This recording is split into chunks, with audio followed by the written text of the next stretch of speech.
Hola, bienvenidos plomovidentes a tu programa Plomo Parejo. Bueno, en el programa de ayer hablaba yo de las denuncias y las informaciones que me llegaban del municipio de Los Sales, a San Antonio de los Altos, en el estado Miranda.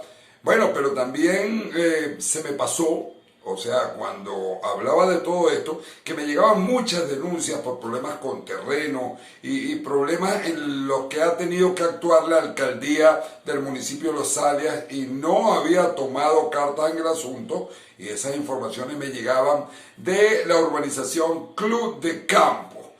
Próximamente vamos a informar todas las situaciones que está atravesando en zonas aledañas a esa urbanización, pero que afectan a los vecinos, quienes en oportunidades han puesto la queja en la alcaldía, llamado a la policía y no ha habido respuesta. Bueno, también ahí parece que hay problemas con algunos terrenos y quiero aclarar que muchos de esos problemas vienen de administraciones anteriores y se han mantenido en el tiempo. Pareciera que están en la política de que entre bomberos no se pisan la manguera y ahí no pasa nada y nadie dice nada, pero los problemas siguen y se han ido quedando.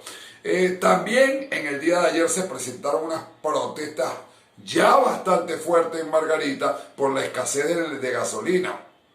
Por ese control férreo que tienen de la gasolina en el estado de Nueva Esparta, y que Dante Rivas, quien controla todo eso, únicamente da combustible a organismos del Estado, organismos de seguridad como la Guardia Nacional, y la gente de la Revolución, pero el pueblo que necesita el combustible para trabajar, para trasladarse, para ir a las consultas, como lo dije, entonces no consigue combustible. Incluso se quejan los pescadores porque a veces necesitan combustibles para los motores de su lancha para poder trabajar, ir de pesca y buscar el sustento diario. Para ellos tampoco hay combustible, porque el combustible subsidiado llega y misteriosamente, si llega, misteriosamente se acaba enseguida, y sorpresivamente aparece combustible, pero controlado para algunos, y el que lo quiera lo tiene que pagar a precios internacionales, pero en dólares, en billetes verdes. Entonces aquí hay una suerte de mafia que ha ido creciendo a lo largo y ancho de la geografía nacional, y tienen ese control y ese negocio donde algunos tienen y otros no tienen. Aún teniendo dinero, muchos se quedan afuera. Esto lo digo porque, bueno, ha sucedido así. La revolución no solo creó el genocidio en el país. Aquí han habido muertos de diferentes formas.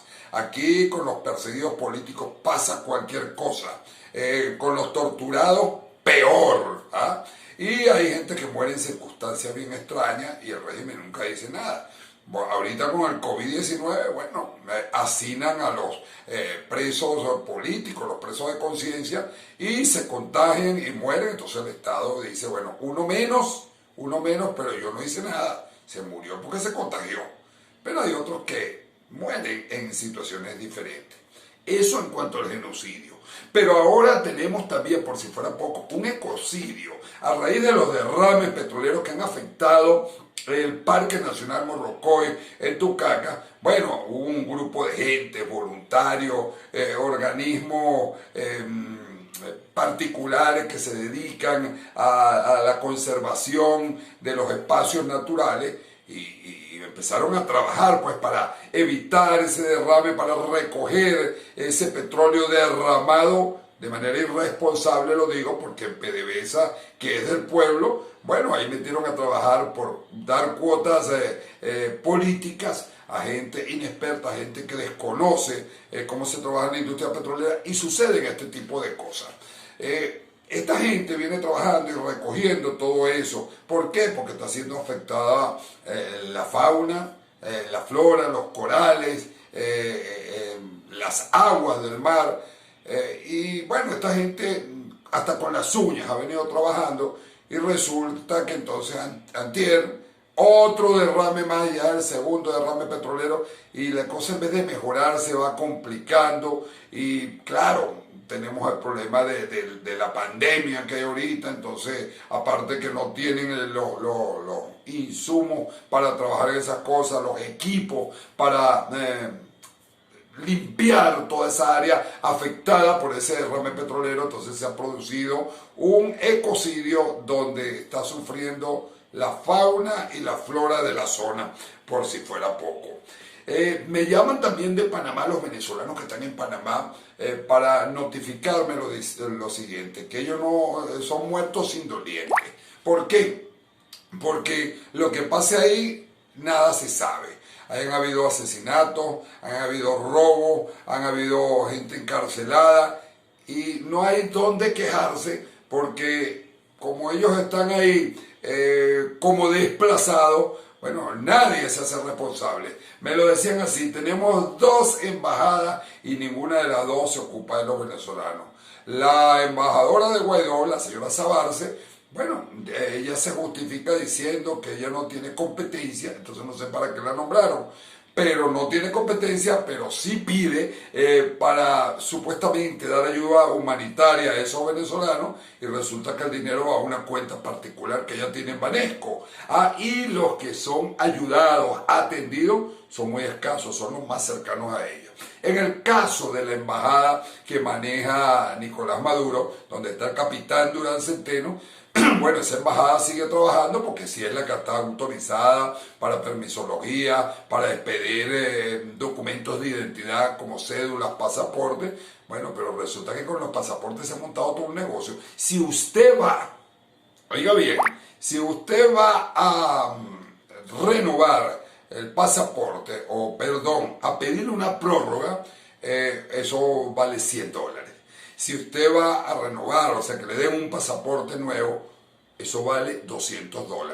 Y usted dice, bueno, ya tengo el documento, tuve que pagarlo. Aquí en Venezuela una renovación vale 29 millones de bolívares. Una prórroga vale 29 millones de bolívares. Y dicen que pedir un pasaporte nuevo vale $200.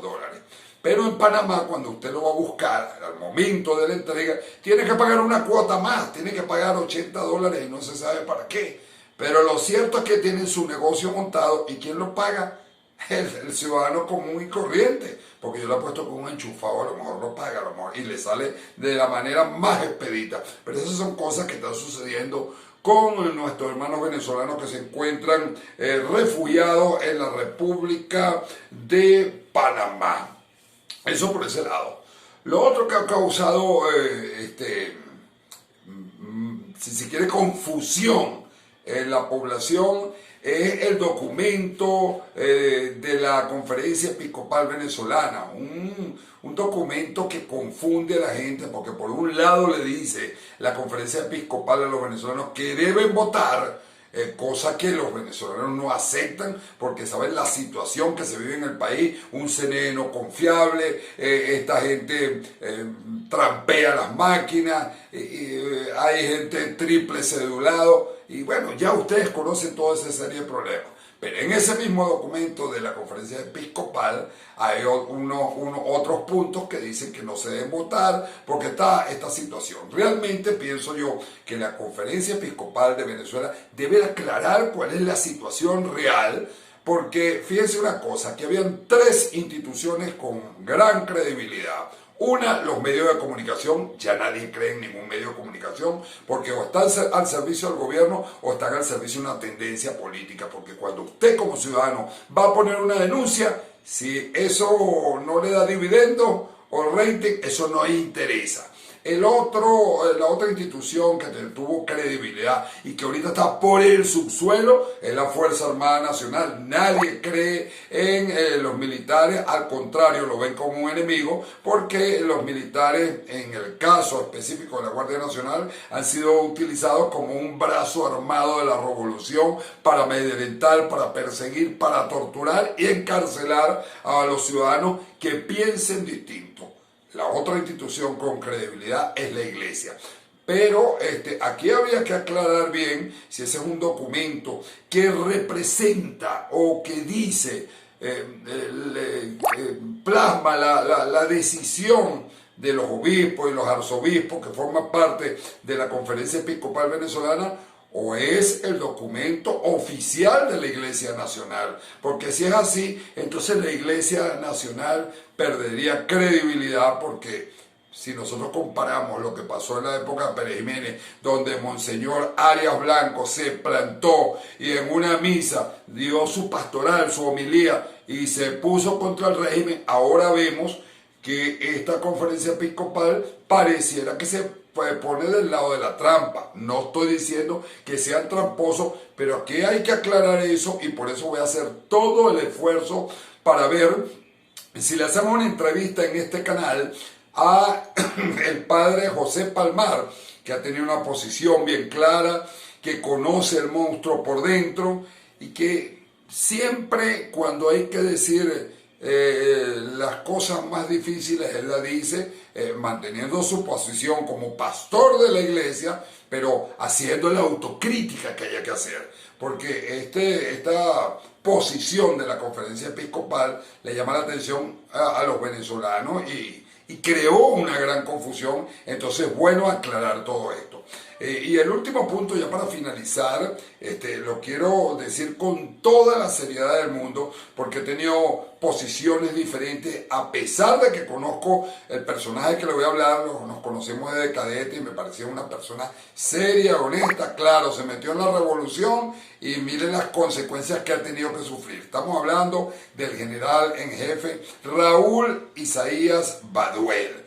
El general Raúl Isaías Baduel estuvo con la revolución y por pensar distinto, ahora no solo fue que fue perseguido, sino que fue encarcelado, no sé si torturado, pero yo creo que le están dando una suerte de tortura psicológica porque el régimen ha desatado todo un operativo en contra de sus familiares cercanos, llámense hermano, esposa, primo, hijo, sobrino, nieto. El régimen ha estado persiguiendo a hombres y mujeres y encarcelando incluso a los hijos. Llevan 2 hijos del general Baduel encarcelados, hay uno que está en el exilio y ni las mujeres se han salvado porque cuando las van a visitar han sido víctimas de vejámenes, de abuso, de ofensa por parte de los miembros de los organismos de seguridad que dan custodio a esos presos políticos. Realmente ellos lo único que han hecho es pedir una fe de vida del general Baduel